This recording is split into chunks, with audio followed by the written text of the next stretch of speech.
బాలీవుడ్ చిత్రం రంగూన్ ట్రైలర్ వచ్చిన దగ్గర నుండి ఆ సినిమా ఒక పెద్ద సెన్సేషన్గా మారింది. ఆ ట్రైలర్లో కంగనాను చూసి ఈ అమ్మడు ఈ రేంజ్లో రెచ్చిపోయిందా అంటూ అందరూ షాక్ అయ్యారు. ముఖ్యంగా కంగన ఒంటి మీద బురద పూసుకొని షాహిద్తో రొమాన్స్ చేస్తున్న సీన్స్ నిజంగా ఆమె నటించిందా లేదా డూప్ చేసిందా అనే అనుమానాలు లేకపోలేదు. ప్రధానంగా కంగన ముఖం సరిగ్గా చూపించకుండా ఆమెను పూర్తి న్యూడ్గా చూపిస్తుండటంతో డూప్ కావచ్చనుకుంటున్నారు. కానీ హీరోయిన్ కంగనా రనౌత్ మాత్రం ఇది ఒరిజినల్ అని, ఇందులో డూప్లు ఎవరూ నటించలేదని బోల్డ్గా ఒప్పేసుకుంది. సినిమా యూనిట్ కూడా ఇదే మాటను చెప్తున్నారు.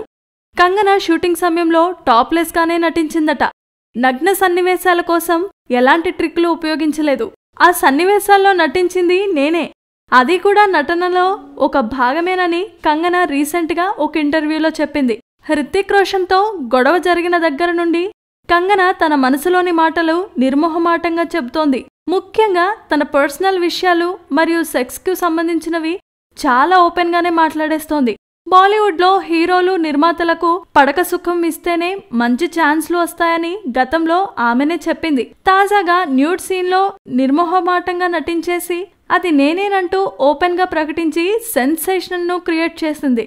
అన్నట్లు ఈ సినిమా ఈ నెల 24న వస్తుంది. కంగనా అందాలను ఆస్వాదించడానికి రెడీ అయిపోండి మరి. Please subscribe. Hi, it's me Purna. Please subscribe.